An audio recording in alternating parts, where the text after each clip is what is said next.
most difficult season for me personally because it's hard work, right? I use a couple things. I use a ice auger, an electric ice auger, and they work great for opening holes. Depending on the size of the auger you use, you may have to punch two of them side by side and then knock that wedge out. Does anybody ice trap down here? If you don't, you do? Okay. So I'm making that hole, you know, it's kind of an oblong hole, usually two, or a 8-inch auger, you should be able to get a foothold through the ice. A 10-inch auger, and you can generally get a 160 single spring on a rod through the ice. So, or like I said, if you're only got a, you know, maybe a 6-inch auger, put two of them side by side and bust that wedge out. That works really good too. Or hopefully you've caught all the rats before you need the auger, and you can just use your axe or whatever. So as I mentioned, early season, I'm primarily a foothold trapper, right? Whether it's in the rivers or the huts or whatever, that's my preference. I will always try and catch some with footholds under the ice because there's something cool about it, right? I love catching muskrats under the ice on a foothold, right? And I also love catching them on a body grip. And a body grip becomes my primary way of catching rats under the ice. And it's not because I think it's more effective, but I've come up with a way that I think it's more versatile out on the ice. And we'll go over that. So, real quick story. So when we first come out with our brackets, everybody thought that they were baited, they were made for baited sets, right? Which I've obviously been showing that that's not the case. But under the ice, the way you want to set them for a baited set is really simply, you got the ice, the bottom of the ice, about 6 inches above the trap itself. Now, people are going to ask me, why is your trap level and not at a 45? If you remember, the old way of setting for muskrats under the ice was you would take a 1x3, you'd put 2 nails in it, right? You'd hang your 1.5 long spring or whatever from the bottom nail, and then right above the jaw was the second nail, and you'd pin a carrot there, right? And then you'd slide that at an angle under the ice for your rats, and your trap would hang there and your carrot's right there. Well, I'm here to tell you that everything's more expensive these days. So take that wood that you were using for your muskrat trapping and burn it. Go get some more BTUs out of it, heat your house with it. What you would do with that, other than be frustrated because everything was tangling around each other because you would have your trap wired to your wood, is you would leave it in there at that angle, you'd catch your rat pulled out, away you go. But, funny story, we had a customer that said, I cannot get your bracket to work right, I would like to return them. And I said, absolutely, send them my way. I said, but before you do, could you send me a picture of what the problem is? Because we had never taken a return before. So he sent me a picture, and he said, I can't get it level on your bracket. And I looked at the picture, and immediately says, sir, if you just turn the bracket over, it'll be perfectly level, and away you go. And he responded, he said, oh, silly me. He said some other words, but for the purpose of the audience here, silly me. And so, anyways, he kept the product and is still a customer today and was really happy. But I got thinking about this a few nights later. I got thinking about, because I was that board trapper, right? I used those 1x3s under ice, right? I loved them.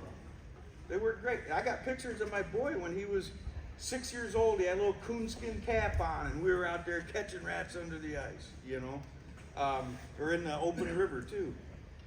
And anyways, I got thinking, man, there's that 45, right? So if you're one of those old-time rat trappers that has to have your trap at a 45, just turn your bracket over, right? And you can use it the way it was not designed, but definitely works. So you can catch your rats under the ice like that if that's how you prefer. However, I've taken a lot of notes over the last few years, ever since that guy sent me that, and I haven't noticed a catch rate difference from them being level or at a 45. I personally don't think it matters, right? I really do not think it matters at all. So how we would set this up is we would take our bait holder. You know where it went. We would take our bait holder with our favorite bait, and we would set this just to where the bait isn't impeding with the jaw, right? So you want your jaw to fire freely. You don't want to catch a carrot, right? So that's how we would set that up, and away you go. If you find yourself getting robbed, right? So if you find yourself having your carrot chewed on, but you're not making a catch, you're not getting a trip trap, they're probably coming in from the back side. And if you want, you can take a piece of hardware cloth. You can cut a little 6x6 or a 4x7 or whatever, just a little piece of it, whatever, you know, depending on what size squares you use, and just slide that over here, right? And that'll prevent the rats from getting from the back. I don't ever do that, right? But you can do it. You could, absolutely, sir. You could do that if you wanted, absolutely. So, anyways, but that's with footholds. So, like I said, my main trap during this ice season is the body grip. Now, I will tell you right now, all body grip traps are not created equal, right? I've really gotten to where I love this RBG, and most importantly, I've gotten to where I love a 6-inch body grip, right? I don't want a 110 size body grip. I don't want a 5-inch. Me personally, I want a 6-inch. I think it covers the runs really good when I'm in open water. But also, I think what happens is if you've ever, I'm sure there's someone here that's caught muskrats before under ice, or maybe even in open water, with a 110, had a sprung trap, but you didn't catch the rat, but the rat's laying there dead, right? The theory, again, never talked to that dead muskrat that was laying there, but the theory is he got hit on the head, right, or on the nose, and it didn't lock up on him, right? So it hit the nose, that was enough to kill it, but it didn't grab him, right? So he's laying there floating. So one way to prevent that is to go to a bigger trap, obviously, right? So I personally have gotten away from the 110s. I don't use any 110s anymore, right? Unless I'm specifically after me, right? So 110s got out of my ice arsenal for good.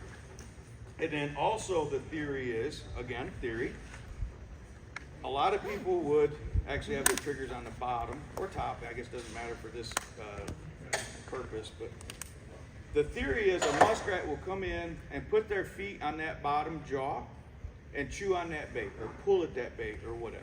I don't know that that's true. But the theory is when that trap fires, those jaws being on the bottom push his feet back. When it pushes his feet back, everything behind him follows. His shoulders follow, his neck, his head. So everything goes back, right? So now if you picture that with that small trap, right? So a smaller kill trap pushing him back, I can definitely see the theory where it could hit him on the nose, right? He's got a big nose like me. All right, when we turn this trap, right, and now we got our jaws firing from the sides, right? We're not pushing our feet outwards, we're crossing our feet essentially, right? So we're actually pulling ourselves into the trap. So if you're having issues with that, up your trap to a 5-inch, a 6-inch trap, whatever's legal in your area, or rotate the way the jaws are firing. That's one tip. Me personally, I go to the 160 single spring, jaws are on the side. All right, we got. It's a little after 12. Gosh. I know, right? Unless Mike don't mind it. Well, I apologize. All right, I'll be really quick. Thank you, Mike.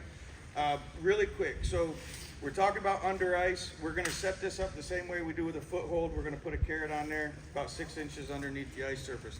The reason I said this is more versatile is because if we pretend these are cattails, they're obviously not. Let's pretend these are cattails.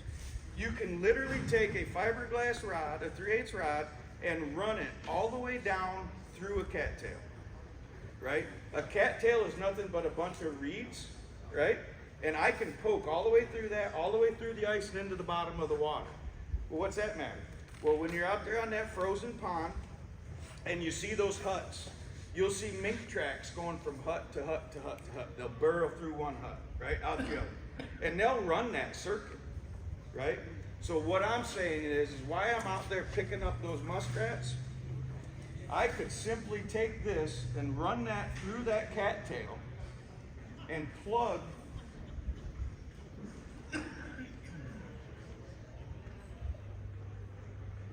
that run that mink is running. At the same time, I'm not carrying anything extra. All I'm doing is I'm just picking up bonus fur, right? So pick up your rats, pick up your mink, and away you go. Apologize. I thank you, but I'm out of time. Thank you, everyone, for coming. Sky Truck.